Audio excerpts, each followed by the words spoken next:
Hello everyone, welcome to our channel. ఈరోజు కథ నారాయణరావు జయంతి దంపతులకి వాళ్ళకంటూ ఉంది 2 గదుల పెంకుటిల్లు, దానితో పాటు 2 ఎకరాల పొలం, 2 ఆవులు, 2 గేదెలు. మనకి ఎంతున్నది అన్నది కాదు, మన మనసు ఎంత మంచిది అనేది ముఖ్యం. ఉన్న అంతలోనే సంతృప్తిగా మనిషి బ్రతకడం అనేది, అత్యాశ లేకుండా ఉండటం అనేది కొంతమంది మనుషుల్లో ఉండే గొప్పతనం.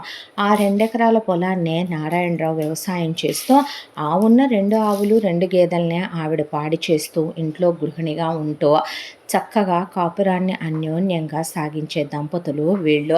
వీళ్ళిద్దరి అన్యోన్య దాంపత్యానికి జయంతి గర్భవతి అయి వీళ్ళకు కొడుకు పుట్టాడు. అర్జున్ అని పేరు పెట్టుకున్నారు. మన స్తోమతకి తగినంత మంది పిల్లల్ని మనం కనాలి. కన్నప్పుడు వాళ్ళకి మంచి భవిష్యత్తుని ఇవ్వాలి. 10 మందిని కని వాళ్ళల్లో ఎవరో ఒకళ్ళ జీవితాన్ని బలిదానం చేసి మిగతా వాళ్ళ బ్రతుకులు బాగుండాలని, ఒకళ్ళు కష్టపడితే 9 మంది సుఖపడాలనుకోవటం తప్పు. కాబట్టి కొడుకైనా కూతురైనా వాడు ఒక్కడ చాలు అనుకునే ఈ ఆపరేషన్ చేయించేసుకుంది ఆవిడ.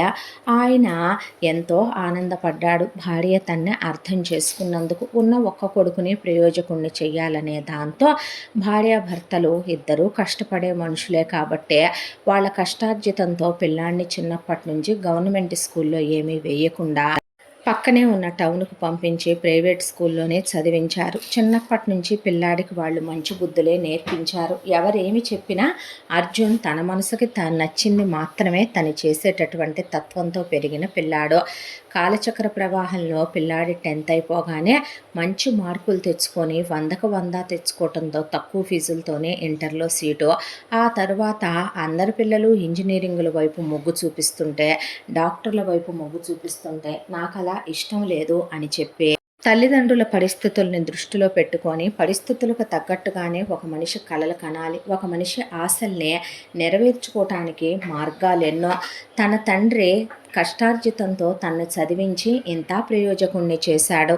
తల్లిదండ్రులు ఇచ్చిన ఈ జన్మ వృధా పోకూడదు అనే దాంతో డిగ్రీ చదువుకున్నాడు మంచి కాలేజ్లో. ఆ తర్వాత మెరిట్ మీద పీజీ చేశాడు. ఎన్నో నాలెడ్జ్ని తెచ్చిపెట్టే పుస్తకాల పురుగులాగా చదివేవాడు అర్జున్. ఆ తర్వాత గవర్నమెంట్ ఉద్యోగానికి వెళతానని కోచింగ్ కూడా లేకుండా ఇంట్లోనే ప్రిపేర్ అయ్యి గవర్నమెంట్ ఎగ్జామ్ రాశాడు. ఊరంతా ఆశ్చర్యపోయే విధంగా ఫస్ట్ అటెంప్ట్లోనే చాలా మంచి ఉద్యోగం వచ్చింది అర్జున్కి. ఆ వచ్చింది కూడా చిన్న పోస్టింగ్ కాదు, మంచి పోస్టింగ్ వచ్చింది. అర్జున్కి లంచాలు తీసుకునే అలవాటు లేదు. అతను ఉంది చాలా మంచి సెక్టార్లో కాబట్టి మంచి జీతం వచ్చేది అర్జున్కి. అర్జున్ చాలా తెలివైన పిల్లాడు. ఆ తర్వాత జయంతి నారాయణరావు ఉద్యోగం వచ్చింది కదా నాన్న, మరి ఎవరినైనా ఇష్టపడ్డావా అంటే అలాంటిది ఏమీ లేదు అని చెప్పి అమ్మా నాన్నల్ని సంబంధాలు చూడమని చెప్పాడు. వాళ్ళు కొడుక్కి ఒక సంబంధం చూశారు. అమ్మాయి వాళ్ళ అమ్మా నాన్నలు వీళ్ళలాగే మధ్యతరగతి కుటుంబీకులు. వాళ్ళకి 3 సంతానం అమ్మాయి వాళ్ళు. వాళ్ళల్లో పెద్దమ్మాయి పేరు ఆశ. ఆ అమ్మాయి కాకుండా వాళ్ళకి ఇంకొక అమ్మాయి పిల్లాడు ఉన్నారు. అమ్మాయి ఇంటర్మీడియట్ వరకే చదువుకుందే. అయినా పర్వాలేదు, పిల్లాడికి పిల్ల నచ్చితే అంతకన్నా ఏం కావాలి అనుకొని కానీ కట్నం కూడా తీసుకోకుండా అర్జున్కి ఆశ నచ్చటంతో, ఆశకి అర్జున్ నచ్చటంతో అంత గవర్నమెంట్ ఉద్యోగస్తుడి సంబంధం కూడా పెళ్లి ఖర్చులు వీళ్ళే పెట్టుకొని పిల్లకి జయంతి పుట్టింటి తరపున అత్తింటి తరపున ఆవిడకి పెట్టిన 25 తులాల బంగారం కాక ఎన్నాళ్ళు పాడి మీద రూపాయి దాచి 25 తులాలు కొందే. 50 తులాల బంగారం కోడలికి పెట్టి ఆ తర్వాత ఘనంగా కొడుక్కి పెళ్లి చేశారు. ఆ తర్వాత కొడుకు కోడలికి శోభనాలు 16 రోజుల పండగలు అయిపోయి హనీమూన్కి వెళ్ళి వచ్చారు. ఆ తర్వాత మీరు మాతో రావచ్చుగా అత్తయ్య మావయ్య అంటే, ఎందుకమ్మా, కాలు చెయ్యి ఆడినంతకాలం బంగారం పండుద్ది, పొలం సంవత్సరానికి 3 పంటలు, మేమేమైనా ఒక్క గేదె మీద వచ్చే డబ్బులు చాలు, ఈ ఇంట్లో పడుంటే మా కడుపు నిండిపోద్దే, ఇంకా ఒక గేదె మీద 2 ఆవుల మీద వచ్చే డబ్బులు మేము మీ పిల్లల కోసమే పొదుపు చెయ్యాలి. 2 ఎకరాల మీద పంటంతా ఎవరికో కౌలుదారీలకి ఇవ్వటం ఎందుకు, నేను ఇంకో 3 ఎకరాలు కౌలుకు కూడా తీసుకొని వెయ్యాలనుకుంటుంటే అని కొడుకు కోడలు ఎంత చెప్పినా రామన్నారు నారాయణరావు జయంతి. సరే వచ్చే రోజుకి వాళ్ళే వస్తారులే అని అర్జున్ ఆశని తీసుకుని వెళ్ళి చక్కగా ఒక ఇల్లు తీసుకొని వేరు కాపురం పెట్టుకున్నాడు. పల్లెటూరు నుంచే ఎక్కడైనా పుట్టింటి వాళ్ళు పంపుతారు కూతుళ్ళ మీద ఉన్న మోజుతో మక్కువతో. కానీ జయంతి అవతల ఇద్దరు పిల్లలున్నారు ఉయ్యాల వాళ్ళని మనం అడగమంటం కూడా సంస్కారం కాదు అని ఆవిడకి అసలు అలా సభ్యత లేకుండా ప్రవర్తించడం నచ్చదు. కాబట్టి ఆవిడే కోడల కోసమని జున్ను పాలని, నెయ్యని, వారానికి ఒకసారి పిండి వంటలని, వాళ్ళది పల్లెటూరే కాబట్టి అంత చేపల పులుసు పెట్టి ఫిష్లు మ్యారినేట్ చేసి అన్ని రొయ్యలు ఆవగిల్లేసి అంత నాటుకోళ్ళు మటను ఒకటని కాదు సమస్తం కూడా ఇక్కడి నుంచే పచ్చళ్ళు, కారప్పొళ్ళు, వడియాలు, ఊరగాయలు అని దానికి తోడు కోడల కోసం అని చెప్పి ఆవిడే సిటీకి వచ్చినప్పుడు కోడల్ని బయటికి తీసుకెళ్ళి నచ్చిన చీరలు కొనుక్కోమ్మా అని జడకు పెట్టే రబ్బర్ బ్యాండ్ల దగ్గర నుంచి కాళ్ళు తుడుచుకునే డోర్ మెట్ల దాకా చేతులు తుడుచుకునే నాప్కిన్ల దాకా ఇప్పించి వెళ్ళేదే. దానికి తోడు వ్రతాలు, పూజలు, నోములు వాళ్ళకి ఎక్కువ ఉంటాయి. వాళ్ళకి ఆనవాయితీలు ఎక్కువ కాబట్టి ప్రతిదానికి వెండి వస్తువు బంగారుపు వస్తువు, వెండి వస్తువు బంగారుపు వస్తువు, వెండి వస్తువు బంగారుపు వస్తువు కొనేది కోడల కోసం. అలా ఒకవైపున అర్జున్ జీతం చక్కగా నెలొచ్చేపాటికి తీసుకొచ్చి కావలసినవన్నీ సూపర్ మార్కెట్కి తీసుకెళ్ళి ఇప్పించి వెజిటబుల్స్ ఒకవైపున పల్లెటూరు నుంచి పంపిన భార్యకి కావలసిన ఫ్రూట్స్ అవన్నీ ఇప్పించి హెల్దీగా మంచి ఫుడ్ తింటూ బయటికి తీసుకొస్తూ సినిమాలకి, రెస్టారెంట్లకి హ్యాపీగా 2 ఏళ్ల కాలం గడిచిపోయి పెళ్ళై కూడా అన్యోన్యంగా ఉన్నారు. అప్పుడే పిల్లలు వద్దని ముందే అనుకున్న మాటే 5 ఏళ్ల వరకు కెరియర్లో సెటిల్ అవ్వాలనుకొని ఈలోపు అర్జున్కి 2 ప్రమోషన్లు వచ్చినాయి, జీతం పెరిగింది, క్యాడర్ కూడా పెరిగింది. హ్యాపీగా సాగిపోతున్న జీవితంలో ఒక రోజున ఆశ వాళ్ళ చుట్టాలింటికి వెళ్ళింది. వాళ్ళ పెద్దమ్మ కూతురు పెద్ద ఇల్లు కట్టించింది. దానికి తోడు వాళ్ళ పిల్లలు కారుల్లో స్కూల్కి వెళ్తున్నారు. మెడ తిరగకుండా డైమండ్ నెక్లెస్లు వేసుకొని ఇల్లంతా పని వాళ్ళతో. ఆవిడ మొగుడికి గవర్నమెంట్ ఉద్యోగమే. నిజం చెప్పాలంటే అర్జున్ కన్నా తక్కువ క్యాడరు, అర్జున్ కన్నా తక్కువ చదువుకున్నాడు, అర్జున్ పొజిషన్ కన్నా తక్కువ. కానీ ఆర్థికంగా చూసుకుంటే వీళ్ళకన్నా చాలా ఘనంగా ఉన్నారు వాళ్ళు. ఏంటి ఇదంతా మీ ఆయనే సంపాదించాడు అని అడిగింది ఆశ. మరి మీ ఆయన లాగా మా ఆయన మడి కట్టుకొని కూర్చోళ్లే, దీపం ఉండగానే ఇల్లు చక్క పెట్టుకోవాలని 4 రాళ్ళు వెనకేసుకోకపోతే రేపొద్దున మనకి మన పిల్లలకి మిగిలేదేంటే చెప్పదీసుకొని ముష్టి ఎత్తుకోవాల్సి వస్తుంది 4 వీధులు తిరిగి. ఆ గవర్నమెంట్ వాడిచ్చే ఉద్యోగం మీద బ్రతకటమే ఉన్నంత వరకు పిండుకోవాలి, కానీ లేకపోతే బతుకులు నీలాగే ఏడుస్తాయి అనేసరికి ఆశకి ఆశ పుట్టడం మొదలైంది. ఆ ఆశ అత్యాశగా మారింది. కానీ కట్నం తీసుకురాని తను పుట్టింట్లో గవర్నమెంట్ స్కూల్లో, కాలేజీలో ఇంటర్ తప్ప చెప్పించలేని తల్లిదండ్రులకు పుట్టిన తను, కానీ కట్న కానుకలిచ్చి భర్తకు ఉంగరం కూడా పెట్టలేని స్థితిలో ఉన్న తల్లిదండ్రులకు పుట్టిన తను, తన తోడబుట్టిన వాళ్ళకి తను వాడిన పుస్తకాలు, తను వాడిన బట్టలేసి పెంచిన తల్లిదండ్రులకు పుట్టిన తను స్తోమత మర్చిపోయింది. వచ్చిన దగ్గర నుంచి ఇహ మొగుడినే సామధాన భేద దండోపాయాలు వాడి టార్చర్ చేయటం మొదలుపెట్టింది. లంచాలు తీసుకుంటావా సస్తావా అని నాకు పెద్ద పెద్ద డైమండ్ వడ్డాణాలు, డైమండ్ హారాలు, బంగారు వడ్డాణాలు, వంకీలు, నాకు కూడా సాలిటైర్ డైమండ్ బ్లాక్ బీడ్స్ వేసుకోవాలని ఉందని, కారుల్లో తిరగాలనుందని, పెద్ద ల్యాండ్ కొనుక్కొని పెద్ద ఇల్లు కట్టించుకోవాలని ఉందని, ఇలా ఆ అబ్బాయిని లంచం తీసుకుంటావా తీసుకోవా, తీసుకుంటే చిటికలో సెటిల్ అయిపోతాము మనం కూడా అంటే నా ఫిలాసఫీలకి నా వాటికి విరుద్ధంగా నన్ను వెళ్ళమంటావా అంటే బోడి ఫిలాసఫీలో పెళ్ళాం కన్నా ఎక్కువ ఏంటి అని అత్తమామలతో మీరైనా చెప్పండి అత్తయ్య. ఇప్పుడు కాకపోతే ఇంకెప్పుడు, రేపు పిల్లలు లగ్జరీగా ఉండొద్దా? మీరు 2 ఎకరాల పొలంలో మీ అబ్బాయి అలా ఉండకూడదనే కదా మీరు గవర్నమెంట్ ఉద్యోగస్తుని చేశారో. రేపు నా పిల్లల్ని అమెరికాలు, ఆస్ట్రేలియాలు చాలా చంద్రమండలం మీదకు పంపుతావా అన్నాడు అర్జున్. చూసారా ఎంత వెటకారమో మీ అబ్బాయి దగ్గర, ఇలాగే మాట్లాడతాడు ఇంట్లో కూడాను. నేను చెప్పేది ఎవరి గురించి అంటారో, ఇప్పుడు కాకపోతే జీవితంలో ఎప్పుడు అనుభవిస్తాం అంటే మేము చెప్తే వాడింటాడా అమ్మా? ఆయన కొడుకుని తప్పు చేయమని అమ్మా నాన్నల్నే చెప్పమని చెప్తున్నావా నువ్వు? నీ ఇది కాకపోతే మనకుంది మనకు చాలదంటావా ఏంటి? నువ్వు నీ పిచ్చి ధ్యాస.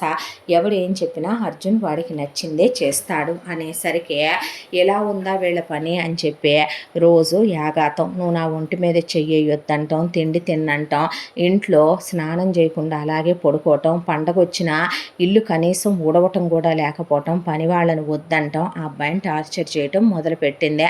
దాంతో ఒక రోజున ఆఫీస్ నుంచి వస్తూ డైమండ్ నెక్లెస్ తీసుకొచ్చి మెడలో పెట్టాడు. పెట్టేసరికి ఆ బాక్సు 1కి 10 సార్లు సర్టిఫికెట్లు తిరగచూసుకొని నిజమా కాదా అని, ఎంత నమ్మకమే నా మీద నీకు అనేపాటికి, ఏమో ఎవరికి తెలుసు, ఏ సీజెడ్దో 1 గ్రాము తెచ్చి నన్ను మోసం చేసే రకానివి నువ్వు అని చూసుకొని, నిజంగా డైమండ్ నెక్లెస్సే నా కోసమే కొన్నావా, ఇంత రేటు పెట్టి తెచ్చావా, అమ్మ బాబోయ్ నా మొగుడు బంగారం, ఇగో ఇప్పుడే మల్లెపూలు పెట్టుకొని స్నానం చేసి ఇప్పుడే గబగబా వంట చేసేస్తా, ఈరోజు నేనే తినిపిస్తాను, ఇద్దరం కలిసి అలా మూవీ చూస్తూ మన ఫస్ట్ నైట్లా గడుపుదాం అనేపాటికి, ఆడవాళ్ళు ఉన్నారు చూడవే, మగాడిని ఎంతైనా ఎక్కిస్తారు, ఎంతైనా దింపేస్తారు అనేపాటికి, లంచం తీసుకున్నావా, ఎంత తీసుకున్నావు అనేపాటికి ఏం మాట్లాడకుండా నవ్వేశాడు. చూసావా ఒక్క రోజులో మన పరిస్థితి ఎలా ఇదైపోయిందో, ఇలాగే కొన్నాళ్ల పాటు లంచం తీసుకున్నావు అనుకో, పెద్ద స్థలం కొనుక్కొని బ్రహ్మాండంగా ఉండే ప్యాలెస్ లాంటి ఇల్లు, ఇంట్లో పనివాళ్ళు, బ్రహ్మాండమైన కారు, నాకు డైమండ్ హారము, గాజులు, దాంతోపాటు డైమండ్ జడ, డైమండ్ పాపడి పొట్టు, డైమండ్ బుట్టలు, డైమండ్ వడ్డాను, డైమండ్ పట్టీలు, బంగారు వడ్డాను, బంగారు వంకీలు బ్యాలెన్స్ ఉన్నాయి. ఇంకా నాకు బోలెడన్ని పట్టు చీరలు కట్టుకోవాలి నేను. అర్థమైందిగా నీకు చెప్పేది, అనుభవించేయాలి జీవితాన్ని, నేను మళ్ళీ పుట్టనేమో అన్నంతగా, ఈరోజే ఆఖరి రోజేమో అన్నట్టు అని ఆ అబ్బాయిని తెగ శృంగారంలో మురిపిచ్చేసింది. ఆ రోజున నవ్వుకొని ఊరుకున్నాడు. ఆ తర్వాత ఒక రోజున సాలిటైర్ డైమండ్స్తో వేసిన బ్లాక్ బీడ్స్ తెచ్చిచ్చాడు. ఒక రోజున అడిగిందని అలాగే డైమండ్ గాజులు తెచ్చిచ్చాడు. ఒక రోజున డైమండ్ రింగ్ తెచ్చిచ్చాడు. ఒక రోజున డైమండ్ ఇయర్ రింగ్స్ తెచ్చిచ్చాడు. డైమండ్ జడ ఇప్పుడే ఛాన్సలేంలే కానీ అని జడబిళ్ళ కొనిపెట్టాడు. పర్లేదు మెల్లగా మెల్లగా కొనుక్కుందాంలే, పోయేదేముందే అందే. ఆ తర్వాత ఇలా రోజులు గడిచిపోతూ ఉండగా ఒక రోజున ఉన్నట్టుండి ఇక ఫోన్ వచ్చింది. బ్యామని ఏడుపులు వినపడుతున్నాయి అవతల నుంచే. చూస్తే వాళ్ళ పుట్టింటి దగ్గర నుంచి ఫోను. ఉడుకులు పరుగుల మీద పుట్టింటికి వెళ్ళింది ఆశ. వెళ్ళేపాటికి ఏమైందమ్మా అని అడిగితే, ఏమయ్యేదేముందే, నీ పెద్దమ్మకి ఆశే, నీ పెద్దమ్మ కూతురికి ఆశే. ఆశ కాస్త అత్యాశ అయ్యింది. అల్లుడు గవర్నమెంట్ ఉద్యోగం చేస్తున్నాడని లంచాలు పట్టుకొస్తున్నాడని ముడిసిపోయారు. అవినీతి నిరోధక శాఖ వాళ్ళకి ఎవరో కంప్లైంట్ ఇచ్చారంట. వచ్చి దాడులు చేసేపాటికి ఈడు చేసే ఉద్యోగానికి ఈడికి వెనకమాలున్న బుక్కా పకీర్ వెధవ కదా, వీడికున్న స్థిరచరాస్తులకి మొత్తం వాళ్ళు తీగబట్టుకొని లాగితే డొంకంతా కదిలిందే. దాంతో వాడిని తీసుకెళ్లి జైల్లో పడేశారు. అదిగో ఎంత చండాలంగా మాట్లాడుతున్నారు చూ టీవీల్లో జనాలు. మా రక్తం పిండుకొని తాగాడు, వీడు నాశనం అయిపోను, వీడి పెళ్ళాం పిల్లలు ఊడ్సుకుపోను, వీడికి పుట్టగతులు లేకుండా పోను, అది కులుకుతుంది నగలేసుకొని అనే ఆశ వాళ్ళ పెద్దమ్మ కూతుర్ని వాళ్ళందరూ ఇంటి మీదకి వచ్చి కొట్టి పోలీసులు అరెస్ట్ చేసి తీసుకెళ్ళి, పిల్లలు ఒకవైపున ఏడుస్తూ అవన్నీ చూసిన ఆశకి ఒళ్ళంతా చెమట్లు పోసి తడిసిపోయింది. మెళ్ళో ఉన్న బ్లాక్ బీడ్స్, డైమండ్ నెక్లెస్ ఉరి బిగుసుకుంటున్నట్టుగా అనిపించింది. ఇక ఏం బతుకులేమివి, మొగుళ్ళు తీసుకొచ్చి ఇస్తే వేసుకొని కులుకుతారంటే సిగ్గుమాలిన అయ్యి ఇయ్యి అని పచ్చి బూతులు తిడుతుంటే ఆ మాటలు వినలేక చెమట్లు కారిపోతే, నీకేమైందే అనేపాటికి ఏమీ లేదమ్మా అనేపాటికి, మా అల్లుడు బంగారం, అంత పెద్ద ఉద్యోగంలో ఉన్న అల్లుడు ₹1 లంచం తీసుకోవడమ్మా, జీతంతోనే తృప్తి పడాలి, కానీ కట్నం తీసుకోకుండా కల్లో అయినా నీకు మేము గ్రామ్ బంగారం పెట్టామా, నీ అత్త 50 తులాలు పెట్టిందే, నీ పెళ్ళైన 2 ఏళ్లలో ఇంకో 50 తులాలు ఆవ్రతమని ఈ పూజని చేపించిందే. నీకో విషయం తెలుసా, నీకు పుట్టబోయే పిల్లల కోసమనే మీ మామ చిన్న చిన్న స్థలాలు కొని దాచిపెట్టి ఉంచుతున్నాడంట బ్యాంకుల్లో డబ్బులేసే. ఈ వయసులో కూడా ఉన్న 2 ఎకరాలకు తోడు 3 ఎకరాలు ఎదురు కౌలుకు తీసుకొని చేస్తున్నాడు ఆయన. మీ అత్త నీ పెళ్ళప్పుడు 2 ఆవులు 2 గేదెలుంటే 5 ఆవులు 5 గేదెలు చేసి నీ పిల్లల కోసం కష్టపడుతుందే. బంగారం లాంటి అల్లుడు దొరికాడు మాకు, ఎంతమందికి దొరుకుతాడే ఆశ అంటే ఏమంటావే అనేసరికి బిత్తరపోయి అలా కూర్చొని అవునవును అనేసరికి ఈలోపు కింద స్క్రోల్ అవటం చూసింది న్యూస్. అవి అవినీతి నిరోధక శాఖ చట్టం వాళ్ళు పలు చోట్ల తనిఖీలు నిర్వహిస్తున్నారని గవర్నమెంట్ ఆఫీసుల్లో. అయితే ఇప్పుడు వాళ్ళు లైవ్ ఒక చోటుకి వెళ్ళబోతున్నారని, అది తన మొగుడు ఆఫీసే. దాంతో గుండె ఆగిపోయినంత పనే వెంటనే పుట్టింటి దగ్గర నుంచి పరిగెత్తుకుంటూ మొగుడు ఆఫీస్ దగ్గరికి వెళ్ళింది. వెళ్ళేసరికి ఆఫీసు నిండా కిటకిటలాడిపోతున్నారు ఆఫీసర్లు. దాంతో ఏంటి ఇలా వచ్చావు, భోజనం ఏది భోజనం అన్నాడు. బయటికి వెళ్ళి తిందామని. అవునా, కాసేపు కూర్చో వెళదాం అనేపాటికి ముందు డైమండ్ నెక్లెస్ తీసేసి బ్యాగ్లో వేసుకుందే. ఆ తర్వాత ఇప్పుడే వస్తానని ఇంటికి ఎత్తుకెళ్ళి ఫైళ్ళన్నీ తగలబెట్టేసిందే. తన చీరలు నగలు మొత్తం మూటలు కట్టేసి ఆ మూటలన్నీ ఎత్తుకెళ్ళి ట్యాంకులో పడేసిందే. ఆ తర్వాత పరిగెత్తుకుంటా మళ్ళీ మొగుడు ఆఫీస్ దగ్గరకు వచ్చేపాటికి అవతల వచ్చిన ఆఫీసర్లు అన్ని ఫైల్స్ చాలా క్లియర్గా ఉన్నాయి, మీ గురించి జనాలందరూ చాలా మంచిగా చెప్తున్నారు, ఐ అప్రిషియేట్ యూ అని చెప్పి కంగ్రాచులేషన్స్ అని ప్రమోట్ కూడా అయ్యారని విన్నాం, ఎలా ఉంది న్యూ జాబు అని చెప్పి వాళ్ళు మాట్లాడుతూ ఎలా ఉంది న్యూ పొజిషను అని అడుగుతుంటే ఆల్ ఫైన్ అని అర్జున్ మాట్లాడుతుండేసరికి అలా గుండాగిపోయింది, కాస్త నిలబడిపోయింది. ఆ తర్వాత వాళ్ళు వెళ్ళిపోయారు. ఏమైందే నీకు, పిచ్చి పట్టినట్టు అవతారం ఏంటి, నువ్వేంటి అనేపాటికి మొగుడిని చేపట్టుకొని బయటికి తీసుకొచ్చి ఇంటికి రాగానే బ్యామని మొగుడు మీద పడి బావురుమని ఏడిసి, ఏ పెళ్ళామైనా మొగుడు ఉన్నతిని కోరుకోవాలి, భర్తను బట్టే భార్య విలువ పెరుగుద్దంట, అలాంటిది భార్యే భర్తని తప్పుడు పనులు చేయమనమని కాళ్ళు జారమని కాని పనులు చేయమనమని భర్తలో సగం అవ్వాల్సిన భార్య భర్తకి తప్పుడు సలహాలు ఇవ్వకూడదు, నేను చాలా పెద్ద తప్పు చేశాను, నువ్వు ఇక మీదట ఏ లంచాలు తీసుకోబాకు, ఏ అత్తయ్య మామయ్య చేసిన పుణ్యాలు అడ్డం పడ్డాయో ఇవాళ నువ్వు తీసుకున్న లంచాలు బయటపడలేదు, అమ్మ బాబోయ్ దేవుడు మన ఎందును ఉన్నాడురా నాయన అని చెప్పి, ఇదిగో ఇవన్నీ కూడా దేవుడికి మొక్కేసి మొత్తం హుండీలో వేసేద్దాం, మనకేమీ వద్దయ్యా అని చెప్పి వాటర్ ట్యాంకులో పెట్టిన చీరలు అవన్నీ తీస్తే ముద్దగా తడిచిపోయినాయి, ఖరీదైన పట్టు చీరలు నగలు అన్నీ కూడాను.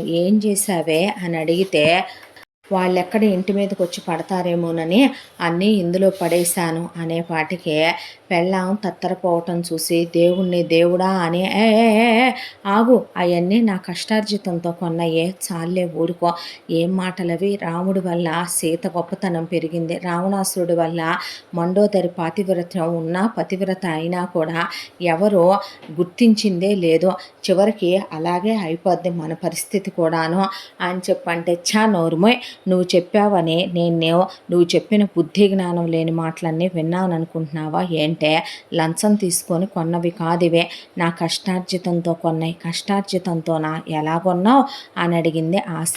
ఆశ, నీలో అత్యాశ పెరిగిపోవటం నేను గమనించానే ఆశ, కాబట్టి నీ అత్యాశకి నేను బ్రేకులు వేయలేకపోయినా కూడా నీ అత్యాశనే నేను భర్తగా నీ కోరికలు తీర్చడం నా ధర్మం, కాబట్టి నేనే నా కష్టార్జితంతో కొన్నా, నేను ఒట్టి గవర్నమెంట్ ఉద్యోగమే చేస్తున్నాను అనుకుంటున్నావా, నేను ఉద్యోగంలో 5 పైసలు లంచం తీసుకోను నా జీతం మినహా, అది కాకుండా నేను స్థలాలు కొని ఇళ్ళు కట్టించి అమ్మాను, అలా వచ్చిన లాభాలతోనే నేను నీకు నగలు చేయించుకుంటూ వచ్చాను, నీకు సర్ప్రైజ్ ఇద్దామనుకున్నాను, నీకు ఆత్రం ఆగదుగా, నీ కంగారు తట్టుకోలేంగా రా అని ఒక చోటకి తీసుకెళ్ళాడు, సిటీ అవుట్ కట్స్ అదే, అక్కడికి తీసుకెళ్ళి దిగవే బండి మీద నుంచి అనేపాటికి సెక్యూరిటీ అతను సెల్యూట్ చేస్తే ఆ నిలయం అని రాసుంది ఇంటి మీద. ఆ అంటే అర్జున్, ఆ అంటే ఆశ, పద పనికి మాలిందానా అనే, ఇది నీకు తర్వాత చూపించాలనుకున్నాను, సిటీ అవుట్కట్స్లో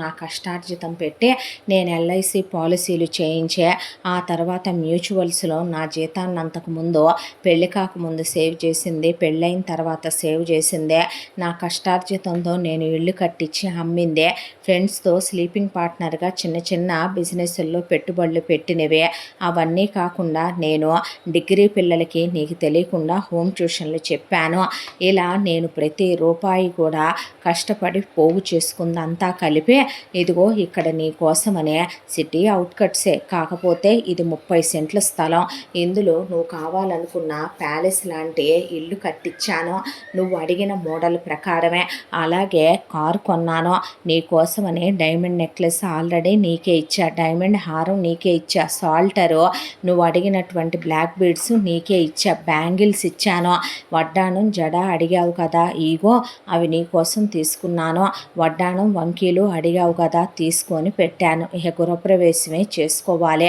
అనేపాటికి మొగుడు కాళ్ళ మీద పడి బ్యామ్ అని ఏడిసిందే. ఏడిసి అంటానే ఉన్నారు అత్తయ్య మామయ్య, ఎవరేం చెప్పినా ఎవరెన్ని చెప్పినా వాడికి నచ్చినట్టే చేస్తాడమ్మా అనే, మంచి పని చేశావు అనేసరికి ఒక విషయం చెప్పనా ఆశ, చాలామంది మగాళ్ళు తప్పుడు పనులు చేయటానికి పెళ్ళాలని కారణాలుగా చూపిస్తూ ఉంటారు. వాళ్ళ వ్యసనాలకి ఇంట్లో మనశ్శాంతి లేదో అందుకే నేను తాగుతున్నా, ఇంట్లో ప్రశాంతత లేదో అందుకే నేను స్మోక్ చేస్తున్నా అని చాలామంది, అబ్బో లంచాలు తీసుకోకపోతే మా ఆవిడ ఊరుకోదురా, దాని అత్యాశగా హద్దు లేదురా అని నీలాంటి ఆశపోతు పెళ్ళాల మీద వంకలు తోసేసే వాళ్ళు తప్పుడు పనులు చేయడానికి వీళ్ళని ఒక కారణం చేసి చూపిస్తూ ఉంటారు. అలాంటి వాడే నీ పెద్దమ్మ అల్లుడు కూడాను.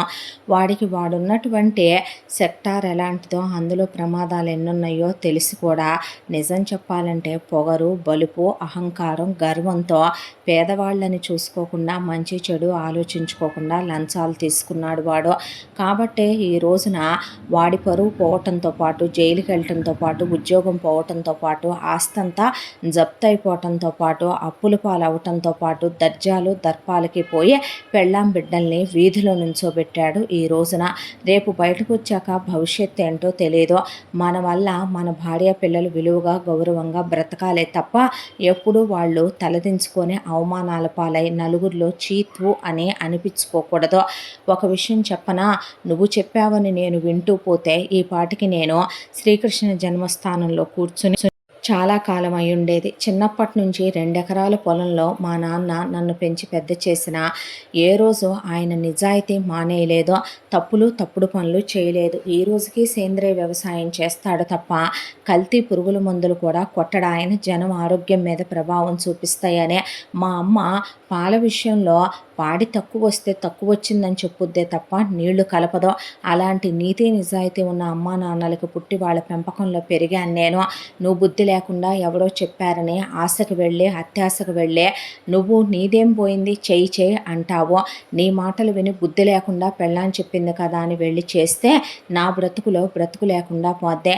నాకు సెల్ఫ్ రెస్పెక్ట్ చాలా ఎక్కువ ఆశ, ప్రాణం పోయినా ఉండగలనేమో కానీ పరువు పోతే బ్రతకలేను నేను అని చెప్పేశాడు అర్జున్. దాంతో ఇప్పుడు కూడా ఇస్తావంటే నగలు దేవుడి హుండీలో వేస్తావా, 1116 వేస్తాలే, తిరుపతికి వెళ్ళొద్దాం అందరం కలిసి, చంపలు వేసుకొని ఇంకెప్పుడు ఇలాంటి తప్పుడు మాటలు చెప్పను నీకు నేను, అసలైన బుద్ధి ఉండాలి నాకు, పెళ్ళై కూడా 5 ఏళ్ళు అయిపోయింది, ఇంక నేను పిల్లల్ని ప్లాన్ చేసుకుంటానయ్యా, నాకెందుకు ఇవన్నీనో, అయినా ఇంటర్ దాకా చదువుకున్నా ఖాళీగా ఎందుకు ఉండాలి, నాకు మిషన్ కుట్టడం వచ్చో, అదేదో 4 మిషన్లు పెట్టుకొని డబ్బుల కోసం కాదు ఒక వ్యాపకంగానైనా అత్తయ్య పాడి చేయట్లా దున్నపోతులా నేను కూర్చోవచ్చా, 2 పిల్లల్ని కనేసి ఓ చిన్న బొటిక్లాగా ఇంటి ముందే పెట్టుకుంటాను బాబు, నాకెందుకు ఇవన్నీ, ఆ ట్యూషన్ పాయింట్ ఏదో నువ్వు ఇంట్లోనే పెట్టుకో అని చెంపలు కొట్టుకొని అత్తమామలకు కూడా సారీ చెప్పి మొగుడికి క్షమాపణ చెప్పింది. పుట్టింటి వాళ్ళు 4 ముట్టికాయలేసి ఇంకా నయ్యం పనికి మాలిన సలహాలు చెప్పి ఆ అబ్బాయిని తీసుకెళ్లి జైల్లో కూర్చోబెట్టావు కాదు,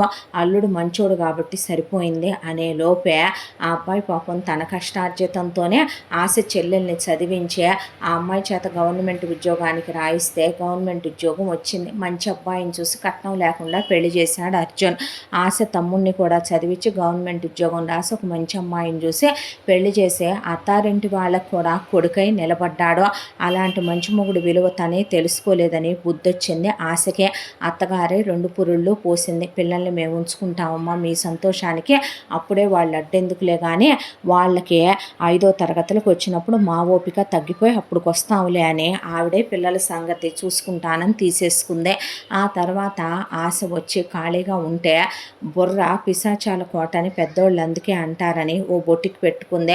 రూపాయి కోసం కాదు, ముందు తప్పుడు మాటలు వినకూడదని, ఎవరిళ్ళకి వెళ్ళకూడదు, పులిని చూసి నక్కవాతలు వేసుకుందని, ఒకళ్ళని చూసి అత్యాశ పడకూడదని తెలుసుకుందే. ఇలా వీళ్ళ జీవితం సంతోషంగా సాఫీగా సాగిపోయిందే. ఇంతటితో ఈ కథ పూర్తి. ఇంత మంచి కథను మనకు అందించిన కథా రచయిత్రి సాయి లలిత గారు. మరో మంచి కథతో తప్పకుండా మీ ముందుకు వస్తాను. ఇలాంటి ఎన్నో మంచి మంచి కథలు వినాలనుకుంటే మన ఛానల్ని తప్పకుండా లైక్ చేయండి, షేర్ చేయండి, సబ్స్క్రైబ్ చేయండి, బెల్ ఐకాన్ క్లిక్ చేసి ఆల్ అనే బటన్ని ప్రెస్ చేయడం మర్చిపోకండి. మరో మంచి కథతో కలుద్దాం. Thank you so much.